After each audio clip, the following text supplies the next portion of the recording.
สมการคลื่นโอเคพิสูจน์ใช่ไหมให้พี่พิสูจน์ให้ดูใช่ไหม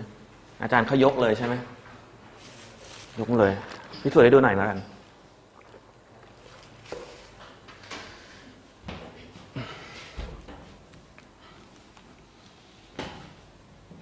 มันไม่ได้เอาไว้คำนวณไว้อะไรนะ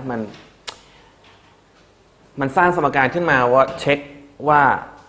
อะไรเป็นคลื่นฟังก์ชันไหนเป็นคลื่นอะไรประมาณนั้นถ้ามันเข้าฟอร์มนี้มันก็จะเป็นคลื่นนะฟอร์มที่มันจะเป็นฟอร์มอะไรนะจำได้ไหมนะเคอร์อะไรนะกำลังสอง y เคอร์หนึ่งส่วนอะไรนะ v เคอร์กำลังสอง y by เคอร์เขาเรียกอะไรอ่ะดิฟอนุพันธ์ย่อยอ่ะเขาเรียกอะไรคณิตศาสตร์เขาเรียกอะไรได้เรียนยังไงโอเคแล้วฟิสิกส์เขาชอบเรียกเคอร์นะแต่อาจจะผิดความหมายคณิตศาสตร์หรือเปล่าไม่แน่ใจเคอร์ y by เคอร์ t พูดง่ายๆก็คือดิฟนั่นแหละนะครับเป็นดิฟอนุพันธ์ย่อยครับลืมเขียนผิดมันจะอยู่ในฟอร์มนี้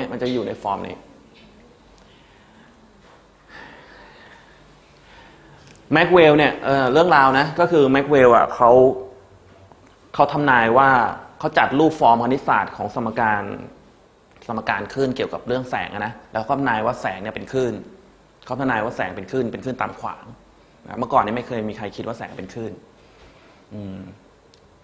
ตอนหลังเขาก็พบว่าแสงเนี่ยมันเป็นคลื่นจริงๆเขาก็จัดฟอร์มแบบนี้แหละคร่าวๆไอเดียประมาณนี้นะโอเคอันนี้เป็นฟอร์มของคลื่นแหละคลื่นตามขวางนะครับโอเคอันนี้มันมาจากในเส้นเชือกนะครับพิจารณาในเส้นเชือกเราสะบัดเส้นเชือกเนี่ยนะครับก็จะมีถ้าเราสนใจส่วนเนี้ยแรงก็จะออกจากส่วนเนี้ยแรงจะออกจากเชือกส่วนเนี้ยก็มีแรงดึงไปนู่นแรงมานี่เชือกเส้นเดียวกันแรงเท่ากันไหมขนาดเท่ากันนะครับ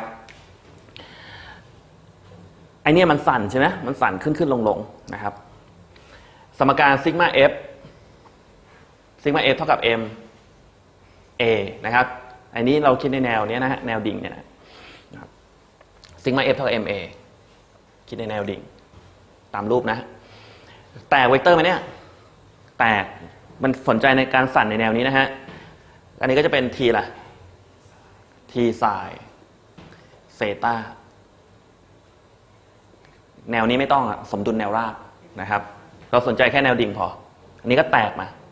t ล่ะ t ไซน์เซตา a พี่พิสูจน์ให้ดูนิดนึงนะว่าถ้ามุมเล็กๆเนี่ยเขาสนใจมุมเล็กๆเขาชอบสนใจมุมเล็กๆเพราะมันอ้างได้ไงว่าถ้าตรงนี้ L ตรงนี้ก็ประมาณ L ด้วยโอเคปะนะครับถ้ามุมเล็กๆเนี่ยไซน์มันคือค่าอะไร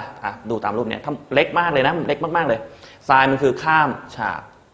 ไซน์เซตามันคือข้ามฉากและแทนเซตาข้ามชิดถ้ามุมเล็กๆเขาบอกว่าไซน์เซตามันประมาณแทนเซตาซึ่งมันประมาณเท่าไหร่ได้อีกประมาณเซตาได้อีกใช่ไหมเนี่ยนะครับเขาเลยชอบใช้มุมเล็กๆนะครับเพราะมันอ้างได้แบบเนี้ยง่ายๆไซน์เซตาประมาณแทนเซตาประมาณเซตา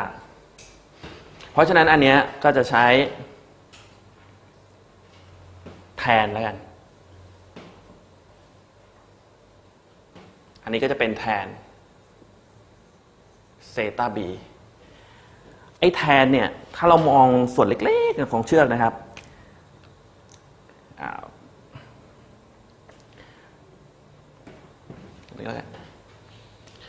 อันนี้นะครับก็คือ data อะไร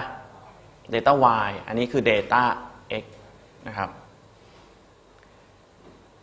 แทนเซตามันก็คือ data y ส่วน data x นะครับถ้ามันน้อยๆเขาก็จะใช้การดิฟใช่ไหมโอเคไหมไอเดียคร่าวๆน้อยเล็กๆนะครับมุมเล็กๆก็จะใช้การดิฟ dy by dx เรียกว่าเคอร์นะ แต่ฟิสิกส์กับคณิตศาสตร์มันแบบบางทีมันขัดกันเหมือนกันนะอย่างที่เขาหารด้วยศูนย์เนี่ยฟิสิกส์ทำได้หารด้วยศูนย์แล้วเป็นอินฟินิตี้แต่คณิตศาสตร์มันห้ามใช่ไหมแต่มันก็อธิบายธรรมชาติได้นะกระจก2 บานนะที่มันหันเข้าหากันนะจำได้ปะกระจก2 บานหันเข้าหากันปั๊บมันจะเกิดภาพอินฟินิตี้เลยถ้าเป็นคณิตศาสตร์มันทำนายไม่ได้นะแต่ถ้าฟิสิกส์มันก็ทำนายได้ว่ามันเกิดภาพระยะนั้นเกิดภาพเป็นนันๆเลยจำนวนภาพนับไม่ถ้วนโอเคช่างมันนะครับเราเอาเรื่องคลื่นดีกว่านะอันนี้ก็เป็นอะไรครับอันนี้เป็นของ B ใช่ไหมสับสคริปต์ว่ามันเป็นของ B ส่วนนี้ก็เหมือนกันครับ T ละเคอร์ y เคอร์ x นะครับของ B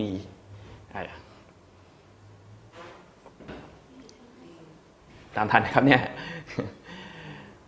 ซิกมา f นะครับซิกมา f ก็คือเราทิศขึ้นเป็นบวกแล้วเนาะเอาทิศขึ้นเป็นบวก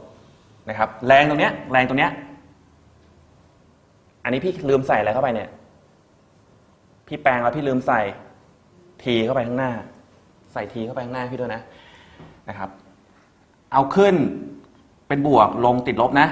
ะครับขึ้นเป็นบวกลงติดลบอะไรเป็นตัวร่วมดูออกไหมเอาแรงขึ้นลบแรงลงอะไรเป็นตัวร่วม t เป็นตัวร่วม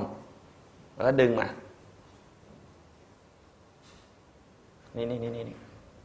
พี่ทำผิดว่าวันนี้นี่อันนี้นะอะไรนะดูตามนะเคอร์ y by เคอร์ x ของใครของ b จุดนี้จุด b อันนี้ลบอันนู้น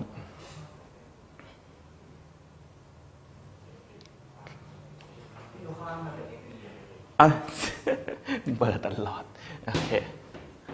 อันนี้คือ y by คือ x a ช่วยดูหน่อย m มันคืออะไรอันนี้เป็นเส้นเชือกมิวเท่ากับ m ต่อ l ใช่ไหมเพราะฉะนั้น m เท่ากับมิวคูณ l ในที่ก็คือใช้ความยาวตรงนี้ delta x ความยาวคือส่วนนี้ส่วนเชือกคือ delta x นะเยอะไหมวุ่นวายไหมค่อนข้างจะวุ่นวายนิดหน่อยนะครับมิวเดต้า x ไอเนี่ยนะครับมันสนใจอนุภาคชิ้นเนี้ยมันสั่นมันต้องดิฟกี่ครั้งดิฟไวกี่ครั้งความเร่งต้องดิฟไว2 ครั้งก็เคอร์โอเคไหมดิฟ2 ครั้งจัดรูปมันหน่อย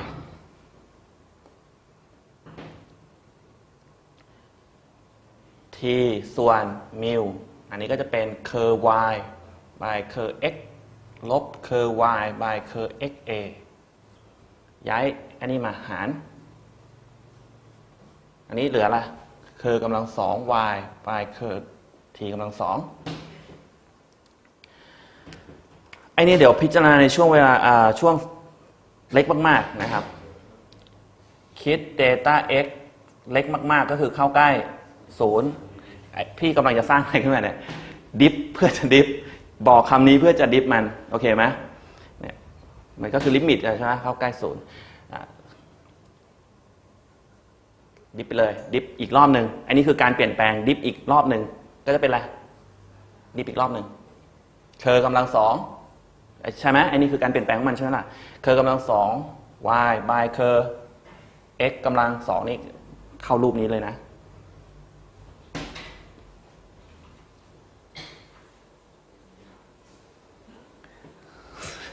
ยาวเฟ้ยเลยนะไอ้ก้อนนี้คืออะไรเนี่ย v อะไร v เท่ากับรูท t ส่วนมิวเพราะฉะนั้นไอ้นี่คือ v กำลัง2โอ้ย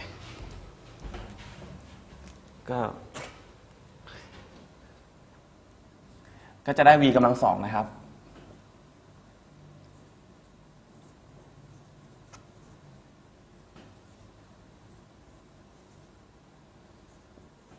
จัดรูปหน่อย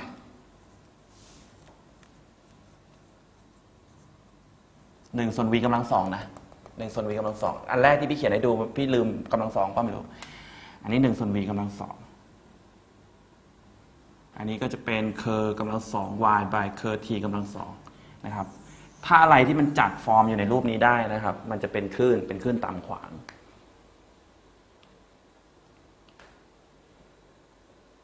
ที่เขารู้ว่าแสงเป็นคลื่นตามขวางก็เนี่ยเขาได้ฟอร์มนี้ออกมาแต่ตอนหลังก็มีคนพิสูจน์ว่าแสงเป็นคลื่นจริงๆ